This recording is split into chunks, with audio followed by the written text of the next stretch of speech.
ನಿಯಮಿತವಾಗಿ ರಕ್ತದಾನವನ್ನ ಮಾಡುವುದರಿಂದ ಉತ್ತಮ ಆರೋಗ್ಯವನ್ನ ಕಾಪಾಡಿಕೊಳ್ಳಬಹುದು ಎಂದು ಶಾಸಕ ಸಿಮೆಂಟ್ ಮಂಜು ಅಭಿಪ್ರಾಯಪಟ್ಟರು. ಪಟ್ಟಣದ ಲಯನ್ಸ್ ಸಭಾಂಗಣದಲ್ಲಿ ಲಯನ್ಸ್ ಕ್ಲಬ್ ಸಕಲೇಶಪುರ, ಜಿಲ್ಲಾ ಜನಜಾಗೃತಿ ವೇದಿಕೆ ಹಾಸನ ಜಿಲ್ಲೆ, ಶ್ರೀ ಕ್ಷೇತ್ರ ಧರ್ಮಸ್ಥಳ ಗ್ರಾಮಾಭಿವೃದ್ಧಿ ಯೋಜನೆ ಹಾಗೂ ಜೀವರಕ್ತ ನಿಧಿ ಹಾಸನ ಇವರ ಸಂಯುಕ್ತಾಶ್ರಯದಲ್ಲಿ ಡಾಕ್ಟರ್ ನವೀನ್ ಚಂದ್ರ ಶೆಟ್ಟಿ ಅವರ ಹುಟ್ಟುಹಬ್ಬದ ಅಂಗವಾಗಿ ರಕ್ತದಾನ ಶಿಬಿರವನ್ನು ಆಯೋಜಿಸಲಾಗಿತ್ತು.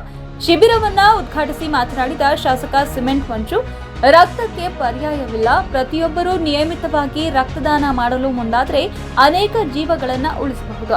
ಮನುಷ್ಯನಿಗೆ ಏನೂ ಇಲ್ಲದಿದ್ರೂ ಪರವಾಗಿಲ್ಲ, ಆದರೆ ಆರೋಗ್ಯ ಉತ್ತಮವಾಗಿರಬೇಕು. ಆರೋಗ್ಯವೇ ಭಾಗ್ಯ. ವೈದ್ಯರು ದೇವರ ಸಮಾನರು. ತಮ್ಮ ಆರೋಗ್ಯವನ್ನ ಮರೆತು ಇತರರ ಜೀವ ಉಳಿಸಲು ಶ್ರಮಿಸುತ್ತಾರೆ. ಇಂತಹ ಶಿಬಿರಗಳು ಇನ್ನಷ್ಟು ನಡೆಯಲಿ ಎಂದು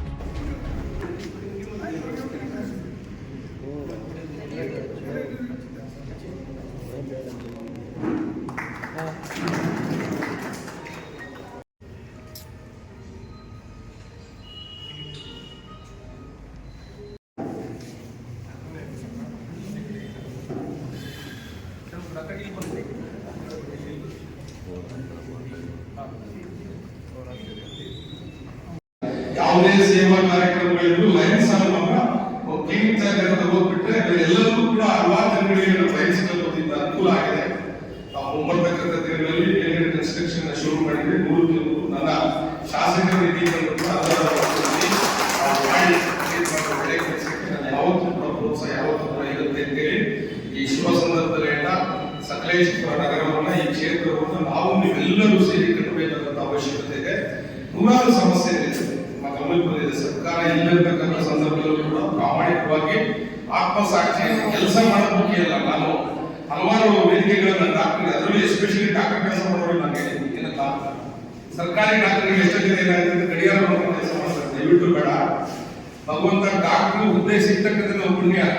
ವೈದ್ಯರು ನಾರಾಯಣ ಹೇಳ್ತಾರೆ ಅಂದ್ರೆ ಯಾರು ಈ ಜಗತ್ತಿನಲ್ಲಿ ದೇವರಿಗೆ ಹೋಲಿಕೆ ಮಾಡ್ತಿರ್ತಾರೆ ಅಂದ್ರೆ ಅದು ಡಾಕ್ಟರ್ಗಳಿಗೆ, ಯಾರನ್ನ ಗುರುವಾಗಿ ಹೋಲಿಕೆ ಮಾಡ್ತಿರ್ತಾರೆ ಅಂತ ಹೇಳಿದ್ರೆ ಅದು ಶಿಕ್ಷಕರಿಗೆ. ಹಂಗಾಗಿ ಡಾಕ್ಟರ್ನ ದೇವಸ್ಥಾನದಲ್ಲಿ ನೋಡ್ತಾರೆ. ಯಾಕೆಂತ ಹೇಳಿದ್ರೆ ನಾವು ಹೇಳ್ಬೋದು ಏನಾದ್ರು 50 ಎಷ್ಟು ವರ್ಷ ಆಯಾಸ ಕೊಡ್ತಾರೆ ಅಂತ ಹೇಳಿ, ಆದ್ರೆ ಕೆಲವೊಂದು ಸಂದರ್ಭದಲ್ಲಿ ಆ ಜೀವ ಉಳಿಸ್ತಕ್ಕಂಥ ಶಕ್ತಿ ವೈದ್ಯರಿಗೆ ಇರುತ್ತೆ. ಈ ನಿಟ್ಟಿನಲ್ಲಿ ವೈದ್ಯರುಗಳು ಅದರಲ್ಲೂ ಕೂಡ ಯಂಗ್ಸ್ಟರ್ಗಳಿಗೆ ಹೇಳ್ತಾರೆ, ಇತ್ತೀಚೆಗೆ ಅವರ ಕೆಲಸಗಳಿರ್ತಾರೆ. ಸಂಜೆ 5 ಗಂಟೆ ಆಯ್ತು ನನ್ನ ಡ್ಯೂಟಿ ಹೊರಡೋದಕ್ಕಿಂತ ಹೊರಗಡೆ ಏನಾದ್ರು 10 ಜನ ಕ್ಯೂವಲ್ಲಿ ನಿಂತಿದ್ದಾರೆ ಅಂದ್ರೆ ಅವರೆಲ್ಲರೂ ಕೂಡ ಕಂಪ್ಲೀಟ್ ಮಾಡಬೇಕು ಅಂತೇಳಿ. ಯಾಕಂದ್ರೆ 50 ಕಿಲೋಮೀಟರ್ ದೂರದಿಂದ ಬರ್ತಾರೆ, ಎಲ್ಲೆಲ್ಲೂ ಬಂದಿರ್ತಾರೆ. ಈ ಸಂದರ್ಭದಲ್ಲಿ ಒಂದೊಂದು ರೋಗಿಗಳನ್ನ ಲಯನ್ಸ್ ಸಂಸ್ಥೆಯ ತಾಲೂಕು ಅಧ್ಯಕ್ಷ ಮಂಜುನಾಥ್ ಮಾತನಾಡಿ, ತಾಲೂಕು ಲಯನ್ಸ್ ಸಂಸ್ಥೆಯು ನಿರಂತರವಾಗಿ ಜನಪರ ಕಾರ್ಯಕ್ರಮಗಳನ್ನು ಕೈಗೊಳ್ಳುತ್ತಿದೆ. ಅತಿ ಕಡಿಮೆ ಅವಧಿಯಲ್ಲಿ ಡಾಕ್ಟರ್ ನವೀನ್ ಚಂದ್ರ ಶೆಟ್ಟಿ ಅವರು ಬಯಕೆಯಂತೆ ಈ ಶಿಬಿರ ಆಯೋಜನೆಯಾಗಿದೆ ಎಂದು ಹೇಳಿದರು. ಡಾಕ್ಟರ್ ನವೀನ್ ಚಂದ್ರ ಶೆಟ್ಟಿ ಮಾತನಾಡಿ, ರಕ್ತದಾನದ ಮೂಲಕ ಅಪಘಾತದಲ್ಲಿ ಗಾಯಗೊಂಡವರು, ಹೆರಿಗೆ ಸಂದರ್ಭದ ತಾಯಂದಿರು, ಹೃದಯ ಹಾಗೂ ಮೂತ್ರಪಿಂಡದ ಗಂಭೀರ ಶಸ್ತ್ರಚಿಕಿತ್ಸೆಗೆ ಒಳಗಾಗುವವರು, ರಕ್ತಹೀನತೆಯಿಂದ ಬಳಲುವ ಮಕ್ಕಳು ಇವರೆಲ್ಲರಿಗೂ ಜೀವ ದೊರೆಯುತ್ತದೆ ಎಂದು ಹೇಳಿದರು. ವೈದ್ಯಕೀಯ ತಜ್ಞರ ಪ್ರಕಾರ ಆರೋಗ್ಯವಂತ ವ್ಯಕ್ತಿಯು ನಿಯಮಿತವಾಗಿ ರಕ್ತದಾನ ಮಾಡಿದರೆ ದೇಹದಲ್ಲಿ ಹೊಸ ರಕ್ತ ಕಣಗಳ ಉತ್ಪತ್ತಿ ಹೆಚ್ಚುತ್ತದೆ.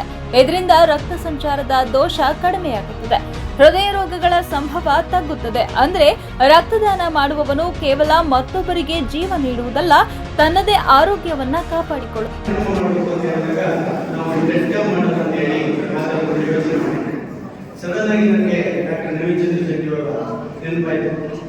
ಅವರು ಒಂದೂರಲ್ಲಿ ಇದ್ರು ಏನ್ ಮಾಡೋದು ನೆಟ್ ಕ್ಯಾಂಪ್ ಮಾಡೋಣ ಅಂತ ಕೇಳಿದ್ರೆ ಆಯ್ತು 4ನೇ ತಾರೀಕು ಜನ್ಮದಿನ ಇದೆ, ಅವತ್ತು ಬ್ಲಡ್ ಡೊನೇಷನ್ ಕ್ಯಾಂಪ್ ಮಾಡಬೇಕು. 4 ದಿನದಲ್ಲಿ ಯಾವ ತರ ಅರೇಂಜ್ ಆಯ್ತು ಅಂತ ಗೊತ್ತಿಲ್ಲ. ಮೋಹನ್ ಅವರಿಗೆ ಫೋನ್ ಮಾಡಿದ್ರು. ಮೋಹನ್ ಅವರು ಇದ್ದಕ್ಕಿದ್ದಂಗೆ ಆಯ್ತು ಓಕೆ ಸರ್ ಹೇಳಿದ್ರೆ ತುಂಬಾ ಸಂತೋಷ ಆದ ವಿಷಯ. ಹಾಗೆ ಡಾಕ್ಟರ್ ತುಂಬಾ ಜನರಿಗೆ ಫೋನ್ ಮಾಡಿ ಡಾಕ್ಟರ್ ಸ್ನೇಹಿತರನ್ನೆಲ್ಲ ಹೇಳಿದ್ದಾರೆ. ಕಾರ್ಯಕ್ರಮದಲ್ಲಿ ಲಯನ್ಸ್ ಸಂಸ್ಥೆಯ ಮಾಜಿ ರಾಜ್ಯಪಾಲ ಸಂಜಿತ್ ಶೆಟ್ಟಿ, ಕಾರ್ಯದರ್ಶಿ ಬಸವರಾಜ್, ಖಜಾಂಚಿ ಜಗದೀಶ್, ಪದಾಧಿಕಾರಿಗಳಾದ ಪ್ರಸನ್ನ ಕುಮಾರ್, ವಿಠಲ್, ದಿವಾಕರ್, ವೆಂಕಟೇಶ್, ಜೀವರಕ್ತ ನಿಧಿಯ ಡಾಕ್ಟರ್ ಮೋಹನ್, ಧರ್ಮಸ್ಥಳ ಗ್ರಾಮಾಭಿವೃದ್ಧಿ ಯೋಜನೆಯ ರಾಜೇಶ್ ಸೇರಿದಂತೆ ಅನೇಕರು ಹಾಜರಿದ್ದರು.